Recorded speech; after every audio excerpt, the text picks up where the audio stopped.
파월 의장의 성명서들을 종합을 해보면 이번에 금리 종결을 얘기했다라고 보는 게 맞고요. 현 수준에서 오히려 외국인이 들어오면 들어왔지 나가는 그림이 아니지 않겠느냐라고.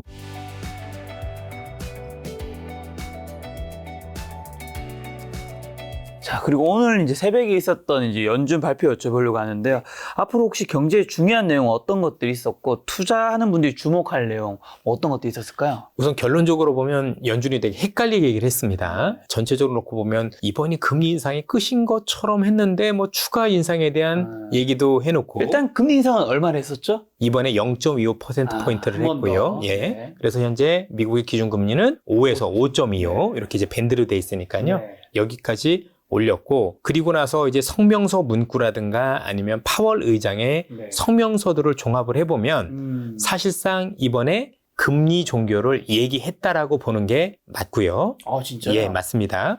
왜냐하면 본인 스스로 얘기를 한 게 뭐냐면 이전에 썼던 성명서 문구에는 어떤 것들이 있었냐면 이런 어떤 그 인플레이션을 잡기 위해서 뭐 추가적으로 약간의 어떤 추가적인 긴축이 필요하다는 이런 문구가 있었는데 요번에 이 문구를 삭제를 했고 그리고 당신 스스로 질문에서도 요거는 되게 의미가 있다라고 얘기를 했어요. 아, 이 삭제가 의미가 있다고요? 예, 삭제가 의미가 있다. 이 얘기 뭐냐면 내가 무슨 말 하는지 알지? 이런 얘기예요. 내가 앞으로 동결할 건데 대신 이런 얘기를 한 거죠. 다만 이렇게 할 건데 그 조건이 있다. 그게 결국 데이터라고 보는 거죠. 그래서 그렇게 하긴 할 건데 거기와 관련된 데이터가 조금 부족하다. 반대로 얘기를 하면 6월에 FOMC 있을 텐데 그때까지 데이터들이 유의미하게 좀 꺾여준다라면 그냥 동결로 봐도 돼 라고 얘기를 했다라고 보시면 될 것 같습니다. 여기에 대해서 최근에 예전에 그 클라리다 부의장이라고 연준에 계셨던 분 얼마 전까지 있었었잖아요. 이분이 재밌는 얘기를 오늘 아침에 했어요. 뭐야? 이분이 뭐라고 그랬냐면 왜 연준이 이렇게 헷갈릴 수밖에 없게 했는가 라는 얘기를 하는 건데 연준이 진짜 하고 싶었던 얘기는 이번에 동결이 맞고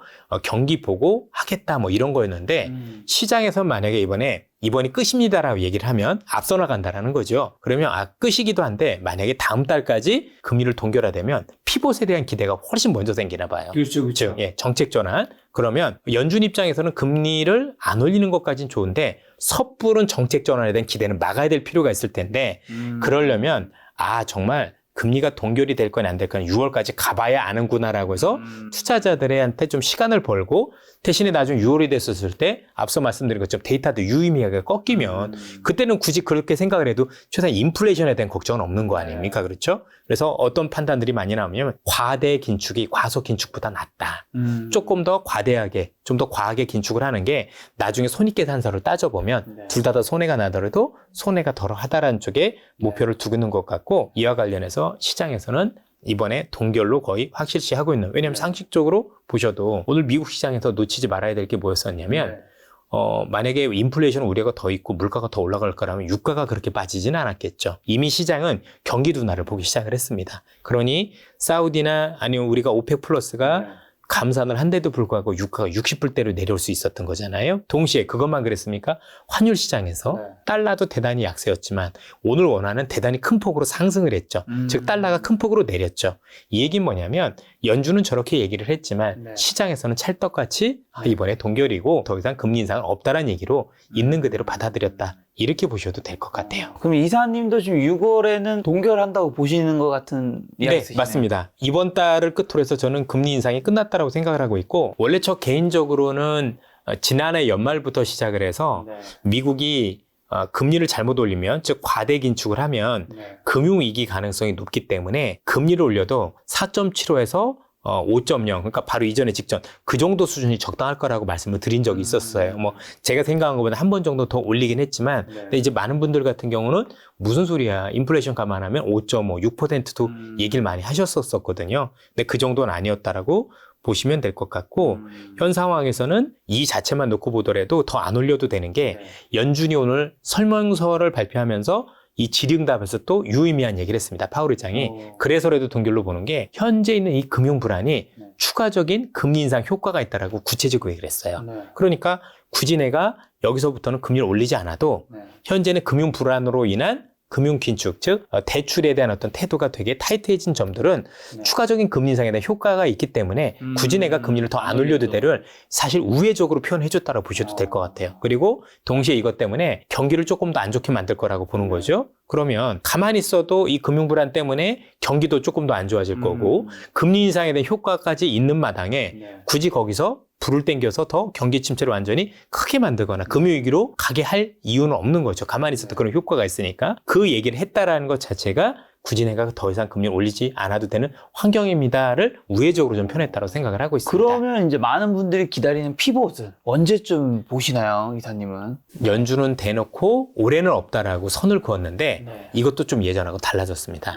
예전 같으면 조건 없이 그럴 가능성도 올해는 없습니다라고 했는데 오늘 같은 경우는 조건을 달았어요. 아. 예. 그 조건 중에 두 가지가 뭐냐면 이렇게 되면 할 수도 이렇게 할 있다는 수도 거죠. 있다. 예. 이렇게 되면 할 수 있다는 두 가지 조건은 역시 우리가 생각하는 그 서비스업 부분에서 네. 그렇죠. 물가가 좀 내려가야 될 거고 두 번째는 현재 고용 시장이 네. 지금보다는 조금 더 안 좋아져야 된다. 그래서 만약에 고용이 조금 더 안 좋아지는 모습이 보이고 네. 그리고 그게 서비스업에 물가에 영향을 미치면 네. 사실 그러한 조건이 될 수도 있다라고 조건부를 내셨다는 점에서 놓고 네. 보면 뭐 완전히 올해 할 거냐 안 할 거냐 알 수는 없습니다만 네.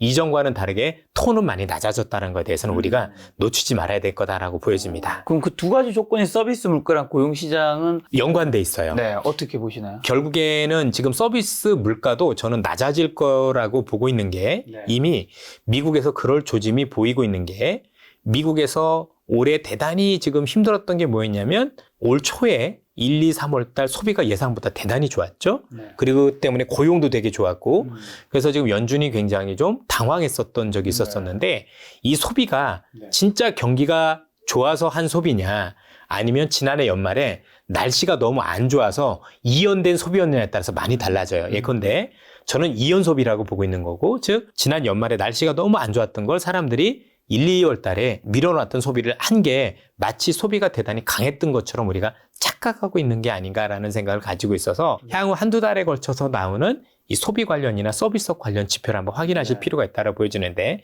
그때 조금 수그러들기 시작을 하면 네. 사실 이연 수요였을 가능성이 높다. 네. 이렇게 봐야 될 것 같고요. 또 전체적으로 놓고 보면 이것 말고도 지금 저축과 관련해서 지금 흔히 얘기하는 저소득층의 저축이 크게 줄다 보니까 이미 저소득층 중심으로는 소비가 많이 줄고 있는 상황입니다.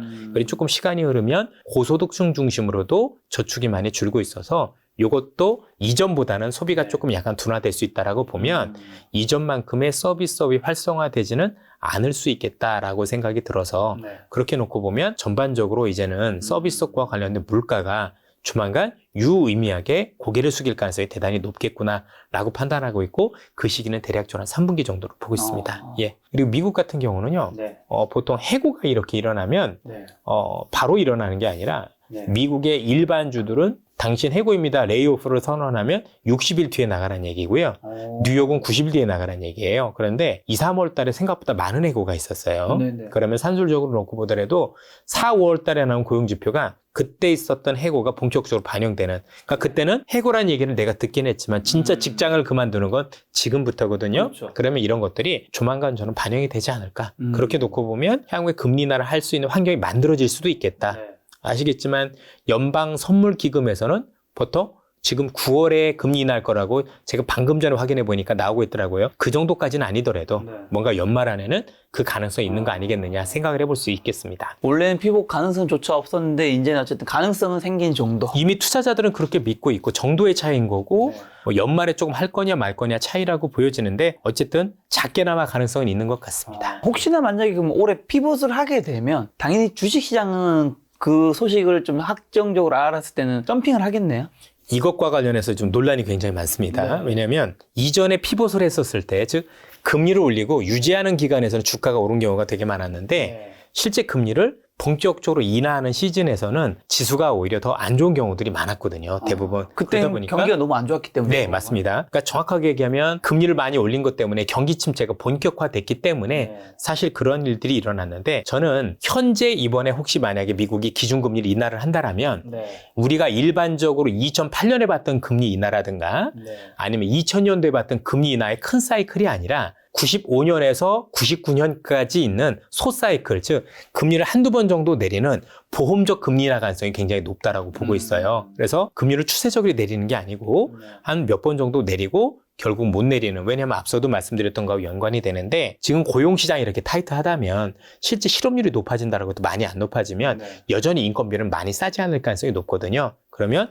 점진적으로 시중의 물가는 여전히 우리가 생각할 때 옛날처럼 낮은 수준은 아니고 일정 수준에 있을 거기 때문에 금리가 낮아진다라고 해도 이전만큼 낮아질 것 같지는 않아요. 만약에 제가 생각하는 그 케이스가 맞다면, 시장은 지금 말씀 주신 것처럼 제가 볼 때 오를 가능성이 높고요. 반대로 이 금리 인하 사이클이 정말 큰 사이클에서 완전히 뭐 계속해서 거의 제로까지 또 1%까지 떨어지는 금리 인하라면 반대의 경우가 되겠죠. 저는 그 가능성보다는 앞서 말씀드린 95년에서 99년의 일시적인 하락 사례로 보고 있습니다. 연준이 어쨌든 한 번 더 금리 인상하면서 한국은행은 2번이었나요? 3번 연속 동결했었잖아요. 네. 지금 3.5로 해서 지금 금리 차이가 그럼 1.5 정도 발생하는데 1로 인해서 1.75인데 한국은 괜찮은지라, 한국이 뭐 당연히 근데 지금 몇 번 연속 동결했으니까 그렇다고 연준이 올릴 때 올릴 것 같지는 않지만 또 이사님 의견은 궁금한데요. 우선 먼저 한국은행 같은 경우는 금리를 올리기에 대단히 어려운 상황이고요. 부동산 때문인가요? 네, 맞습니다. 네. 우리나라는 이미 임계점에 왔고, 네. 그래서 이번뿐만이 아니라 지난번에도 금리를 동결했던 사례가 있습니다. 네. 이미 부동산 PF와 관련해서 대단히 위험하다라는 건 많은 분들이 알고 계실 거니까, 네. 이와 관련해서 한국은행은 추가적인 금리 인상은 사실상 어렵다라고 봐야 되는 게 네. 정설이고요. 다만 한국은행도 이전처럼 금리를 쉽게 내리진 못합니다. 잘 아시다시피 그래서 한국은행도 지금과 피부과 관련해서, 즉 정책 전환과 관련해서는 여전히 선을 긋고 있는 게, 생각해 보셔도 물가가 너무 높지 않나요? 최근에 외식 같은 거 한번 해보시면 불과 2, 3년 전에 비해서 야 너무 비싸졌다. 네. 그렇죠. 진짜 어디 가서 뭐 하나 먹으려면 거의 지금 월급에 막 거의 뭐 몇 분의 1을 이렇게 옛날에 덜어 7,000원에도 먹어야죠. 동네에서 먹을 만한 거 있었는데. 요즘은 그렇지 않죠. 네. 뭐 얼마 전에 뭐 제가 좋아하는 음식은 아닙니다. 뭐 냉면 가격이 뭐 거의 2만 원 가까이 된다는 얘기를 듣고, 그냥 저는 둥지냉면을 그냥 먹을까 이렇게 생각을 했고요. 저는 무엇보다도 제가 이제 과자를 너무 좋아해서 과자 물가에 되게 민감한데, 과자를 좋아하세요? 엄청 좋아해요. 별로 안 좋아하시니까. 아닙니다. 과자 매니아고요. 네네. 근데 과자 가격이 최근에 한 봉지당 500원씩 올랐어요. 이거 엄청나게 오른 거거든요. 와, 그래서 이전에 비해서 정말 주머니가 많이 얇아질 수밖에 없구나. 특히 이제 한정 같은 것도 전기세를 앞으로도 올려야 되고, 그럼 이제 우리 그 국민들 입장에서는 월급이 그만큼 오르지 않을 텐데, 이 정도 물가면 사실 이전보다 살림이 더 많이 팍팍할 거거든요. 그러면 이 물가가 더 오르지 않게 막기 위해서는 금리를 너무 빠르게 낮추기는 좀 쉽지 않은 상황이 될 거라고 생각을 합니다. 그리고 이제 이와 관련해서 뭐 물가는 그렇다 치는데, 많은 분들이 우려하시는 게, 그렇게 되면 다 좋은데 이렇게 미국과 한국의 금리 차이가 벌어지면 외국인 자금이 이탈하는 거 아니냐. 아무래도 미국이 금리를 더 많이 주니까 그쪽으로 가는 게 유리하다라고 생각을 할 수 있을 것 같은데요. 네. 이미 1.75% 차이가 벌어진 건 시장에 다 반영이 됐고, 항상 돈이 빠져나가는 그 이후에도 더 벌어질 거라면 그래야 되겠죠. 그런데 현재는 그렇지 않을 가능성이 높은 게, 첫 번째는 뭐냐면 미국도 이미 앞서 말씀드린 것처럼 이미 금리 인상이 정점에 달했다. 더 이상 올라지는 건 아닐 것 같으니 한국과 미국 간의 금리 차이가 더 벌어지진 않을 가능성이 높다라는 점에서 놓고 보면 사실은 외국인들이 굳이 돈을 뺄 가능성이 없다라고 보는 게 첫 번째고, 두 번째는 향후 경제를 놓고 보면 미국 경제는 둔화 가능성이 높은데 중국 경제는 그래도 반등 가능성이 높죠. 앞서 말씀드린 것처럼 한국은 중국에 대한 수출 비중이 여전히 높고, 특히 우리나라 원화는 중국의 위안하고 똑같이 연동이 되어 있습니다. 그래서 중국의 위안화가 강세를 띠게 되면 한국의 원화도 동반해서 오를 가능성이 높거든요. 그러면 현 상황에서 지금까지는 어쩔 수 없다 치더라도 앞으로의 미래를 보면 원화 가치가 달러 가치보다 올라갈 개연성이 더 커요. 이런 것들을 감안하면 굳이 금리 차이가 있다고 하더라도 전체적으로 외국인들이 앞으로 볼 수 있는 환차익에 대한 기대가 여전하다라고 봤었을 때 돈을 빼나갈 가능성은 제가 볼 때는 극히 희박하다라고 보셔야 될 것 같고, 실제 올해 내내 미국과 한국의 금리 차이가 벌어졌음에도 불구하고 올해 외국인들 한국에서 주식을 9조 원이나 샀습니다. 이런 것들을 놓고 본다고 하더라도 단순 금리 차만 가지고 돈을 빼나가는 건 아닌 것 같다. 향후에 환율에 대한 전망까지 감안을 해서 보는 게 중요한 건데, 그런 것들을 감안하면 현 수준에서 오히려 외국인이 들어오면 들어왔지 나가는 그림이 아니지 않겠느냐라고 보고 있습니다. 그럼 한 가지 궁금한 게 만약에 부동산 시장이 지금 이렇게 뭐 그런 위험한 상황이 없었으면 이사님은 우리 한국은행도 기준금리 인상을 했다고 보시죠? 해야 되겠죠. 네, 해야 돼요. 해서 물가를 잡는 건 되게 중요하니까. 근데 어쨌든 그것 때문에 이제 못한 부분이 있는 건데 그러면 금리 인상을 못함으로 인해서 어쨌든 단점은 있을 거잖아요. 부작용이다. 그런 건 당연하죠. 어떤 게 가장 중요한 건 역시 물가를 못 잡고 있다는 거죠. 앞서도 말씀드렸지만 과연 이 물가가 맞는 물가냐 생각할 정도로 생각보다 아마 저희들도 그렇겠지만 지금 이걸 보시는 특히 서민분들이라면 더 힘드실 거예요. 앞서도 말씀드렸지만 옛날만큼 임금이 오르는 건 분명히 아닐 텐데 이 정도 물건의 가격들이 올라가면 생활 물가가 다 올랐거든요. 치킨 가격도 만만치 않죠. 요즘 난리였죠. 그럼요. 치킨 가격 한번 이게 어디서 올렸다가 제가 선진국을 가보면 네. 미국이라든가 선진국 가보면 우리하고 좀 다른 게 있어요. 뭐냐면 선진국은 뭔가 내가 좀 사치를 부리려면 물가가 엄청 비싸요. 그런데 생필품은 너무 싸요. 싸잖아요. 예. 진짜 싸도 너무 싶을다. 뭐 제가 독일에도 여러 번 있어봤고 아니면 미국도 자주 가지만 이런 데서는 생활 물가는 너무 싸다요. 근데 우리나라는 생활 물가 자체가 비싸요. 전체적으로. 그래서 뭔가 좀 팍팍하다는 느낌을 많이 받을 텐데 이런 상황에서 물가를 잡지 못하게 되면 안 되는 거죠. 궁극적으로 그래서 그동안 이것 때문에 올리지 못한 부분들 때문에 사실 물가가 더 올라간 부분이 없지 않아 있을 겁니다. 그래서 우리가 부동산 위기는 막을 수 있는지는 모르겠지만 그로 인해서 물가가 조금 더 오름으로 해서 우리의 삶은 조금 더 안 좋아지는 즉 부동산 때문에 전체 국민의 삶이 이전보다는 조금 더 뒤로 후퇴했다 이렇게 보셔도 될 것 같아요.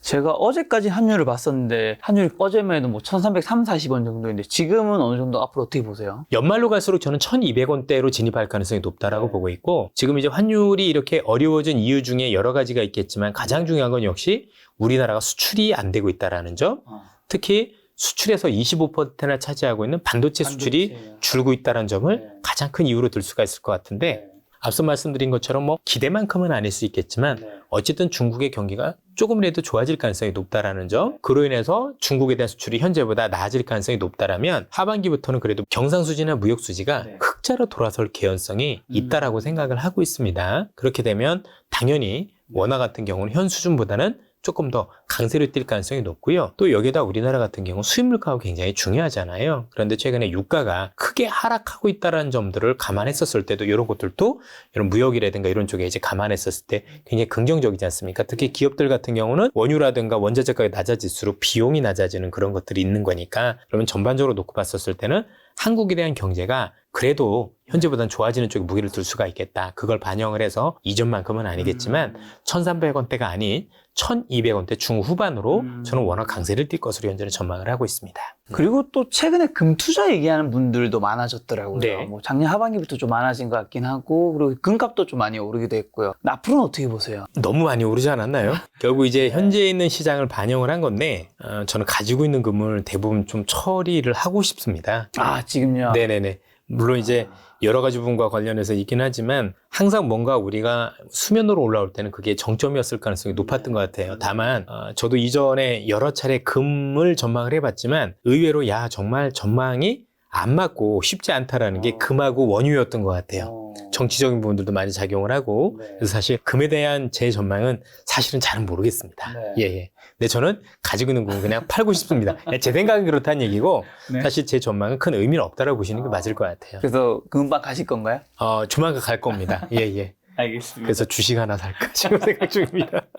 자, 미국이 또 역대급으로 빚이 많다고 들었는데 어느 정도로 빚이 많은 건가요? 그래서 뭐 미국 신용 등급 우려도 뭐 있다고 맞습니다. 들은 것 같습니다. 뭐 미국이 항상 빚이 많았었고 뭐 달러를 찍어내기 때문에 문제는 없었다라고 얘기를 하지만 사실 재정 건전성을 위협할 정도로 안 좋죠. 특히 코로나 때 너무나도 많은 돈을 풀었지 않습니까? 그게 다 빚이었거든요. 지금 GDP 대비 130% 이상 넘는데 올라오는 게 빚이 이렇게 올라가다 이렇게 올라왔어요. 갑자기 거의 뭐 각도가 굉장히 가팔라진 모습을 많이 보였거든요. 궁극적으로 이렇게 되면 빚이 많다 안 많다는 중요한 게 아니고 결국에는 빚을 갚을 수 있는 능력이 있느냐가 훨씬 더 중요했던 것 같아요. 아시겠지만 빚은 밑에가 성장률이고 위에가 빚이잖아요. 그렇죠? 그러면 분수로 놓고 보면 아래가 커지는 게 되게 좋은 거죠.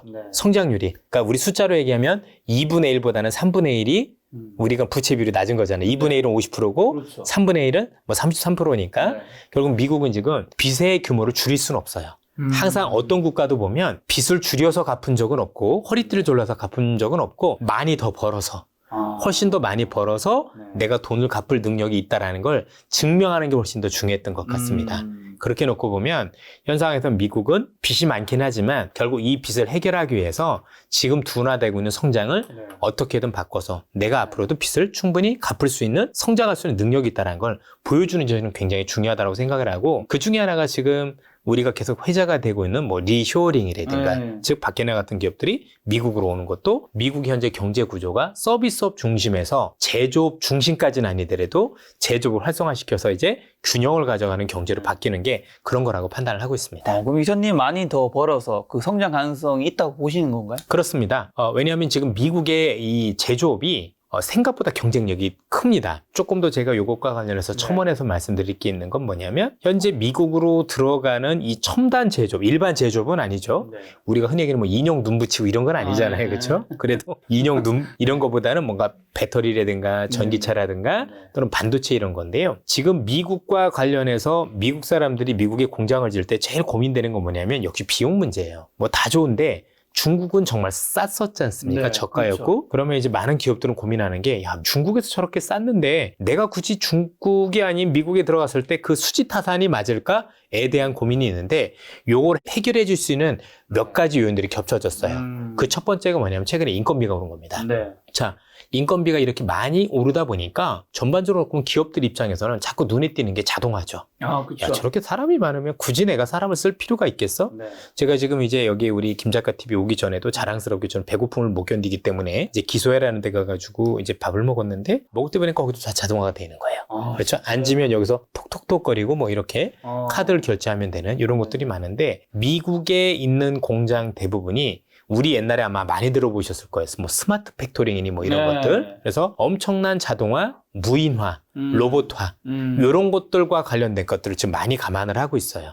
그래서 테슬라가 얼마 전에 테슬라 데이를 통해서 앞으로 전기차를 반값에 만들겠습니다 얘기한 게 허언이 아닐 가능성이 높아요. 실제 반값까지는 아니더라도 여러분들 많이 느끼셔야 되는 게 뭐냐면 미국에 있는 수많은 기업들이 지금 추진하고 있는 게 뭐냐면 비용을 엄청나게 다운시키는 거예요. 그렇죠? 그러면 굳이 사람이 없어도 되는, 즉 테슬라도 테슬라 로봇을 만들어서 이번에 테슬라 그 공장 만들 때, 차 만들 때 거기다 투입을 하겠다라는 걸 가지고 있고 그게 몇 년 안에 되는 거잖아요. 우리나라처럼 이미 공장이 돼 있는 데들은 근로자분들이 계시기 때문에 그게 쉽지 않지만 미국 같은 경우는 지금부터 하면 AI도 발달해 있고 AI하고 로봇하고 결합이 되면 이게 생각보다 가능성이 높습니다. 그래서 전체 자동화다 이렇게까지는 아니더라도 전체적으로 현 수준보다 비용을 크게 다운시킬 수 있는 여지들이 되게 많아요. 그러면 제가 보는 시장을 놓고 보면 그래서 제가 아까 95년도에서 99년도 얘기를 드린 이유가 뭐냐면 95년도에서 99년 증시가 엄청나게 올랐어요. 그 당시에 무엇 때문에 시장이 많이 올랐냐면 생산성의 혁명, 즉 컴퓨터라는 것 때문에 컴퓨터라는 게 시장에 도입이 되면서 많이 우리가 일의 효율성이 높아졌잖아요. 그럼 지금도 똑같은 것 같아요. 이 공장들이 스마트화되고 자동화되고 무인화되고 로봇화되면서 사실 매출은 늘어나지 않을 수도 있어요. 그렇죠? 뭐 기업의 매출은 그만할 수도 있는데 비용이 쫙 떨어지면서 와 이렇게 이익이 많이 늘어나 생산성 혁명이 크게 일어날 수 있죠. 왜냐면 얘들은 이렇게 머리 뒤두르면서 임금 올려달라고도 안 할 거고 그 다음에 52시간도 받질 않죠. 그죠? 계속 돌릴 수도 있을 거고. 열심히 로봇은 그냥. 이거 정말 큰 얘기예요. 그래서 저는 그 가능성이 대단히 높다고 생각해서 올해부터는 거기에 있는 투자를 시작해야 되지 않을까라고 생각을 하고 있는 거고요. 이렇게 감안을 한다면 미국 경제를 우리가 허투루 보면 안 될 거라는 생각을 많이 가지고 있습니다. 좀 비용 줄이는 건 정말 중요하다고 생각합니다. 네네, 예. 저희 여기 김작가 TV에도 카메라 세대 있지만 촬영하는 분이 없잖아요. 그러네요. 무인화된. 제가 직접 돌리고. 대단하신 것 같습니다. 비용을 낮추는 게 정말 저 중요합니다. 나중에 회사 잘리면 저래도 좀 어떻게. 안 됩니다. 비싸서. 근데 아까 한 가지 궁금한 게 빚을 줄일 수는 없다라는 건 어떤 의미인가요? 뭐 개인 입장에서는 빚을 줄여도 되는 거 아닌가라는 생각이 들긴 하는데. 그런데 보통 허리띠를 졸라매는 경제정책을 쓰게 되면 생산성들이 올라가지 않으면서 오히려 빚이 안 줄더라고요. 예전에 그리스 같은 경우도 GDP 대비해서 굉장히 빚이 많았었는데 빚을 줄여라 그 방식을 썼더니 오히려 사람들이 몇 년 지나도 빚이 잘 안 줄다 보니까 굉장히 어려웠던 사례를 많이 봤죠. 그래서 빚은 물론 이제 개인들 같은 경우는 그게 맞을 수도 있지만 빚이 천문학적으로 크면 많이 버는 거에는 방법이 없어요. 결국 더 벌게 하려면 투자도 많이 해야 되고 거기에 대해서 뭐 많은 것들에 대한 어떤 부분들이 이루어져야 되잖아요. 그러면 항상 빚을 줄일 수 있는 제일 좋은 방법은 더 많이 버는 쪽이었었지 빚을 줄여서 좀 검소하게 살고 우리가 얘기하는 것처럼 정말 많이 줄여서 하는 건 아니었다. 네. 그래서 뭐 옛날에 무슨 광고 볼 때 뭐 아껴야 잘 살죠 그랬는데 예, 아끼면은 제가 볼 때 물론 이제 잘 살 수 있는 발판이 될 수도 있겠지만 일정 부분에서는 더 많이 벌어야 잘 산다라는 건 아끼면 그냥 중산층 중에서도 그냥 네. 좀 먹고 살 만한 거지 부자는 안 되잖아요. 그죠? 그렇죠. 개인 네. 입장에서도 어쨌든 네. 뭐 빚이나 대출을 줄이는 건 중요하지만 많이 벌어야 돼요. 아낀다고 부자가 되는 건 아닌 거예요. 그냥 풍생 맞아지고요. 네. 그냥 언제 죽을지 모르니 네. 저도 그렇지만 열심히 쓰다 죽는 게 나은 것 같아요. 열심히 쓰기 위해서는 또 열심히 벌어야 아, 되는 그럼요. 많이 벌어야죠. 있는 거겠죠. 예, 예.